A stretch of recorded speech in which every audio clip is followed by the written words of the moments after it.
Jamaa huyu alikuwa na maisha mazuri sana, ila ghafla mambo yakamwendea hovyo na kama kurudi mtaani kuza mashati ya mitumba, huku mwamba akapitia msoto mpaka akakipata hiki. Iyo kuna story gani hapa? Karibu tazama simulizi ya huu mzigo kuanzia mwanzo mpaka mwisho, na pia nikwambie kama hii ndio mara yako ya kwanza unakutana na hii channel, basi usichelewe mwanetu, bonyeza alama subscribe kisha bonyeza alama kengele ili wa kwanza kabisa kupata simulizi zote punde tu napozeka hapa. Mimi naitwa Dule Kid. Okay, sawa tuanze.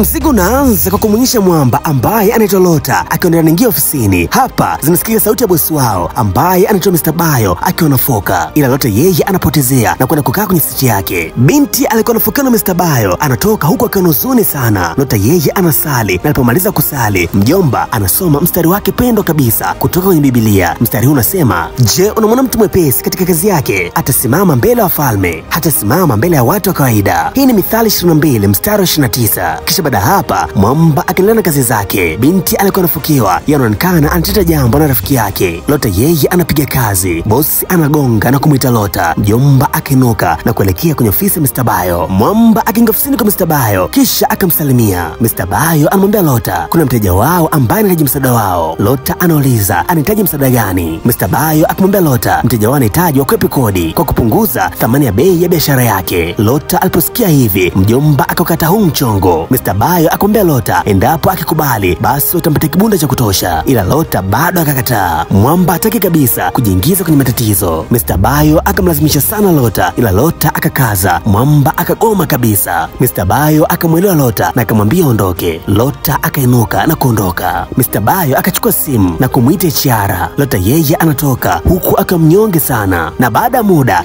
HR anaonekana anaingia ofisini kwa Mr. Bayo. Lota anamtazama tu na akajua kabisa tayari kimeshanuka. Baada ya hapa Lota anaonekana anaingia nyumbani kwake huku akamechoka kinoma. Mke wa Lota ambaye ni Afolabi anashinda kumwelewa mume wake ana shida gani, kama anaonekana ana huzuni sana. Hivyo akamuuliza Lota ana shida gani. Lota akaingia kwenye begi lake kisha akatoa barua na kumpatia mke wake. Mjomba amefukuzwa kazi. Afolabi alipoiona hii barua, bidada akashangaa sana, ila kuongea kitu chochote zaidi ya kumwambia Lota chakula kipo tayari hivyo aende akale. Lota anamuuliza mke wake kama amesoma barua. Afbiola anasema amesoma, ila bidada anamwambia Lota Mungu atawasaidia na atawapitisha katika hili, hivyo wamwamini yeye tu. Lota anachokisema yeye ameonewa. Mwamba anamwelezea mke wake kwa leo Mr. Bayo alimuita ofisini kwake ili amsaidie mteja wao kukwepa kodi, ila yeye akakataa, na alipotoka HR akampatia hii barua ya kufukuzwa kazi. Mjomba analalamika sana kwani amefukuzwa kazi kwa kukataa kusaidia mchakato wa rushwa. Afolabi anambembeleza mume wake na anamwambia asiwaze, yeye bado ana kazi hivyo wataishi tu. Lota anasema ana majukumu mengi sana, pia ana ndogo zake ambao anawasomesha, hivyo anamwambia mke wake mshahara wake hautoshi na hautaweza kumaliza matatizo yote. Afolabi akamwambia Lota awe na imani na mambo yatakuwa sawa. Lota anasema hii haiko fair kabisa. Afolabi akamwambia akale. Lota yeye analalamika tu na mjomba anasema yeye hana njaa, kisha akainuka na kwenda chumbani bila ya kula. Mwamba ana huzuni kinoma. Okay, sawa. Baada ya siku kadhaa kupita, Lota anaonekana bado ana huzuni. Mwamba ana apply kazi na siku inafuatia anapokea barua ya kukosa nafasi ya kazi ambayo aliomba. Huku wajomba akikosa kazi basi wanatumia barua, ila bongo utaona kimya tu, hivyo utajiongeza mwenyewe. Lakini licha hili Mwamba kukata tamaa akaendelea kuomba kazi sehemu zingine, na finally akafanikiwa kupata kazi ila siku ambayo aliambiwa aende. Huku Mwamba akaambiwa bosi wake sehemu ya kwanza ambayo alikuwa anafanyia kazi amesema Lota hana tabia nzuri, hivyo Mwamba ikazi nayo akaikosa. Lota akamaindi sana kwani mjomba kila sehemu anamzibia upenyo. Mr. Bayo anaziba uzibe ili Lota asipate kazi sehemu nyingine kwani alikataa kumsaidia, na kuanzia hapa Lota akazidi kuwa na stress nyingi sana. Afolabi anamwona Lota akiwa na stress nyingi sana, hivyo hapa anamwambia kwa Mungu amuinue tena mume wake kwani alikataa kula meza moja na waovu, na sasa anapitia haya. Afolabi akaomba sana kwa Mungu amsaidie mume wake. Lota yeye amelala huku akiwa hana tena matumaini. Afolabi alipomaliza kusali, bidada akitazama chini yake ambayo alinunuliwa na mume wake, na hapa anakumbuka zile good moment ambazo alizipitia na mume wake. Kisha baada hapa bidada akakusanya mikufu yake yote na kuweka kwenye pochi, kisha yeye akasepa zake na kumwacha Lota akiwa amelala. Siku nyingine tena Afolabi akaenda kazini. Lota anaonekana anasoma Biblia huku akanifunza masomo mbalimbali, na hapa anauona ule mstari wake pendo kabisa ambao unasema, je, unamwona mtu mwepesi katika kazi yake? Atasimama mbele ya wafalme, hatasimama mbele ya watu wa kawaida. Hii ni Mithali 22 mstari wa 29. Mwamba akajifunza sana huku akanitafakari juu mstari ambao ameusoma mpaka akapitiwa na usingizi, na baadaye Baadaye kabisa Afolabi ndo anarudi nyumbani na hapa anamkuta Lota kamelala kwenye kochi. Bidada anamamsha Lota kisha anamuuliza kama amelala kwa muda mrefu. Lota akamwita Afolabi ili aje naye. Afolabi akaenda na hapa Mwamba akaanza kumaliza mke wake yule mstari ambao aliusoma. Hapa Afolabi akamwambia Lota inabidi arudi kwenye kazi yake ya zamani ya kuuza mashati ya mtumba. Afolabi akakataa. Mjomba anasema sasa hivi ana masters na hawezi kabisa kurudi mtaani kuuza mashati tena. Afolabi anamwambia Lota pengine Mungu anamtaka chague hiyo njia. Bidada akamshawishi sana Lota ila Lota akakatakata jua hili swala. Tena hapa Wamba akagombana kabisa na muda wa kulala ulipofika Lota antafakari jua kitu ambacho aliambiwa na mke wake na hapa final Mwamba akakubali. Afolabi akatoa hela na kumpatia Lota kama mtaji. Lota anauliza hizi hela zimetoka wapi? Afolabi anasema ameuza cheni zake zote pamoja na saa. Lota akashangaa sana na hata akamwambia Afolabi hakutakiwa kufanya hivyo. Afolabi akamtoa shaka Lota na akamwambia atumie hii fedha kama mtaji. Lota akamshukuru sana mke wake kwani anampambania sana. Licha hayo yote magumu ambayo anapitia mke wake hajamwacha bali yeye ni tumaini kwake. Na baada siku kadhaa tu kupita Wamba kaanza harakati za kuuza mashati. Lota ana mashati ya mtumba kisha anayafua vizuri alafu anayapiga pasi na kuyapaki kwenye package nzuri. Pia anipa jina brandi yao na kuiita Better Fit. Afolabi yeye yupo hapa kumsaidia mume wake na imani kabisa mume wake atafanya vizuri kwani kabla hajaanza kazi ofisini Mwamba alikuwa anafanya hii kazi na huko ndipo alipokutana. Afolabi alikuwa ni mteja wa Lota. Kesho yake tena Lota akaingia mzigoni ili kuuza mashati. Mwamba akashuka kwenye gari yake kisha akatazama mazingira alafu akaenda kwenye buti huku akatazama mzigo wake. Mwamba akashindwa kabisa kupata hiyo confidence ya kuuza hizi nguo hivyo akawasha gari na kuondoka. Siku nyingine tena Lota anaonekana yupo mtaani anauza mashati. Mwamba akaimba sana ila kuna mteja hata mmoja ambaye alikubali kununua shati wala hata mteja ambaye aliulizia. Lota akahuzunika sana ila mjomba hakukata tamaa akaendelea kuimba huku akawaita wateja. Siku iliyofuatia Mwamba akaingia mzigoni tena na hapa leo anapata mteja lakini mteja anashindwa kufika bei hivyo anaanisha kununua shati. Lota akamaindi sana na Mwamba hata akataka kumpiga mteja. Hii ikamuumiza sana Lota. Mwamba akakaa chini kisha akanywa maji ili apoe. Mwamba hadi akajimwagia kichwa ili kupunguza stress. Biashara isikie tu mzee wangu, mambo ni mazito kinoma. Kisha baada hapa Mwamba akarudi nyumbani huko anaonekana amechoka sana. Afolabi akagundua kabisa kwa Lota yupo sawa. Bidada akaenda kumkumbatia Mwamba ili kumtuliza. Lota yeye ana mawazo kinoma. Hapa akakaa chini huku akanasonya. Afolabi na yeye akakaa na kumpatia mume wake na akamwambia mambo atanyoka tu hivyo asikati tamaa. Pia akamwambia amempikia chakula kizuri sana. Bidada akaenda kukileta. Lota yeye ana mawazo sana na mke wake ndo mfariji pekee. Bidada akamletea Lota chakula na Mwamba akakipiga. Wajomba wanaonekana wana furaha sana na kwa muda Mwamba akasahau kabisa matatizo yake. Afolabi anamuuliza Lota biashara imeendaje leo? Lota akapata mawazo tena. Mwamba anasema hajauza shati hata moja na watu ambao wameyapenda hawafiki bei. Afolabi akampatia pole Lota kisha akamwambia inabidi upate njia mpya kufanya biashara. Bidada anasema yeye ana wazo kwa vile Lota alikuwa anafanya kazi ofisini basi inabidi akaanza kuuza mashati nje ya ofisi. Lota akatafakari kisha Mwamba akalipenda sana ile wazo na hata akamsifia mke wake kwa bidada ana akili kubwa sana ya biashara hivyo Mwamba akalikubali hili wazo na hapa wajomba wanaonekana una furaha sana. Na kweli kabisa siku iliyofuatia mjomba akaulamba ili apeleke CV kuomba kazi. Mwamba akiwepo kwenye lifti anaelekea juu. Kuna mwamba mwingine anaingia kwenye lifti. Mwamba akamsalimia Lota na hata akamwambia shati lake ni zuri. Lota akafurahia sana kisha akamshukuru alafu akamwambia yeye anauza mashati na hata kwenye gari lake ana mashati kibao hivyo enda kayaone. Huyo mjomba akakubali kisha wajomba wakashuka chini na huko Lota akamwonyesha huyo mwamba mashati na mwamba akakubali sana pia akanunua. Lota akafurahia sana na mjomba akairisha kabisa safari ya kwenda kuomba kazi. Na kuanzia hapa huu ndio kwa taratibu wa Lota wakaenda kuuza mashati kwenye maofisi. Mwamba akaanza kutengeneza vibunda vya kutosha pia wateja wakaongezeka kila siku na pia akanafanya delivery. Mwamba milango ikaanza kufunguka akanapata wateja wengi sana. Siku moja Lota akiwepo mzigoni anauza mashati. Mr. Bayo akamwona hivyo akamfuata na huko Mr. Bayo akaanza kumkejeli Lota kwa Mwamba amefeli maisha na angemsikiliza sasa hivi maisha yake angekuwa amenyoka. Lota akamende sana Mr. Bayo ila Mwamba kuzungumza kitu chochote. Yeye anamsikiliza tu Mr. Bayo namna anavyomkejeli. Mr. Bayo akamponda sana Lota kisha yeye akasipa zake. Lota yeye anamtazama tu na baada Mr. Bayo kuondoka Lota anaonekana anatafakari sana juu ya kitu ambacho Mr. Bayo alikuwa anakizungumza. Lakini hii haikumkatisha tamaa Lota. Mwamba akaendelea kuuza mashati na mke wake. Mjomba ana furaha sana na hapa anasema mashati yote ya maisha na bado anaoda. Afolabi Afolabi akampongeza mume wake kisha akamwambia ana taarifa njema. Lota anamuuliza mke wake ni taarifa ipi hiyo. Afolabi akamwambia Lota wamefanikiwa kupata mkopo benki kwa ajili ya kukuza biashara yao. Lota akazidi kupata furaha na wanaonekana sasa wana furaha sana. Hapo anasema Mungu ni mwema na huwezi kuacha. Mjomba sasa maisha yake yameanza kunyoka, na baada ya mwaka mmoja kupita Lota na Afolabi wanaonekana sasa wanamiliki duka kubwa sana la kuuza nguo. Wamba wanauza nguo hadi nje ya nchi na sasa wana furaha sana. Siku iliyofuatia Mr. Bayo anakuja dukani kwa Lota. Mwamba hajui kabisa kama ile duka ni la Lota, hivyo amekuja hapa kuomba kazi. Sekretari akampeleka ofisini ili amsubirie bosi wao. Mr. Bayo akatulia huku akanamsubiria bosi, ila Mwamba akashangaa sana baada ya kugundua bosi hapa ni Lota. Lota mwenyewe akashangaa sana kumwona Mr. Bayo hapa, ila Mwamba akamsalimia Mr. Bayo. Mr. Bayo akasalimiana na Lota na akasema ameshatuma CV. Lota akazitazama kidogo sana CV za Mr. Bayo kisha akamwambia anafahamu kabisa uwezo ambao Mr. Bayo anao. Mjomba akamuuliza Mr. Bayo amepatwa na nini. Mr. Bayo anasema ule mchezo wao kukwepa kodi uligundulika, hivyo alifilisiwa na hata CV yake imechafuka sana, hivyo kila ofisi ambayo anaenda kuomba kazi basi wanamkataa. Lota akampatia pole Mr. Bayo, ila akamwambia ye pia hawezi kumpatia kazi. Lota akamtaka good luck huko endako, pengine anaweza kupata kazi. Mr. Bayo akamwelewa Lota na Mwamba akamsifia sana Lota kwa msimamo wake na akamwambia endelea kwa hivyo hivyo, kisha yeye akasipa zake. Lota anamtazama tu Mr. Bayo. Sasa hivi zamu yake ya kuwa chini, na hapa ndipo mzigo ulipoishia. Sasa niambia kwenye comment section, ingekuwa wewe ndo Lota ungekubali kumajiri Mr. Bayo au ungekataa? Paka hapa mimi sina la ziada, ila nikukumbushe tu kama hii ndo mara yako ya kwanza unakutana na hii channel, basi usichelewe mwanetu, bonyeza alama subscribe kisha bonyeza alama kengele ili wa kwanza kabisa kupata simu zangu zote pote tu naposika hapa. Pia pale Instagram mimi natumia ile kid mwanetu, fanya kupita pale na unifollow na mimi nitakufollow back. Mwana kabisa ndio nazungumza hapa, mimi naitwa Dola Kid. Asante na kwaheri, have a good time, enjoy, bye bye.